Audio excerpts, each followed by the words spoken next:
ஆயத்தப்படு, ஆயத்தப்படுத்து. ஆயத்தப்படுத்துதலுக்கான வேத வசனங்களை பார்க்கலாம். அப்படி இருக்க, சகோதரரே, நீங்கள் உங்கள் சரீரங்களை பரிசுத்தமும் தேவனுக்கு பிரியமுமான ஜீவபலியாக ஒப்புக் கொடுக்க வேண்டுமென்று தேவனுடைய இரக்கங்களை முன்னிட்டு உங்களை வேண்டிக் கொள்ளுகிறேன். இதுவே நீங்கள் செய்யத்தக்க புத்தியுள்ள ஆராதனை.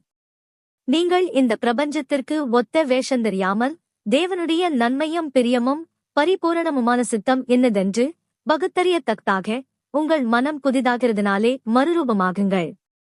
நீங்கள் உங்கள் அவயவங்களை அநீதியின் ஆயுதங்களாக பாவத்திற்கு ஒப்புக் கொள்ளாமல் உங்களை மரித்தோரிலிருந்து பிழைத்திருக்கிறவர்களாக தேவனுக்கு ஒப்புக் கொடுத்து உங்கள் அவயவங்களை நீதிக்குரிய ஆயுதங்களாக தேவனுக்கு ஒப்புக் கொடுங்கள். யோசுவா ஜனங்களை நோக்கி, உங்களை பரிசுத்தம் பண்ணிக் கொள்ளுங்கள். நாளைக்கு கர்த்தர் உங்கள் நடுவிலே அற்புதங்களைச் செய்வார் என்றான். உங்கள் சரீரமானது நீங்கள் தேவனாலே பெற்றும் உங்களில் தங்கியும் இருக்கிற பரிசுத்த ஆவியினுடைய ஆலயமாயிருக்கிறதென்றும் நீங்கள் உங்களுடையவர்களல்லவென்றும் அறியீர்களா? கிரயத்துக்குக் கொள்ளப்பட்டீர்களே.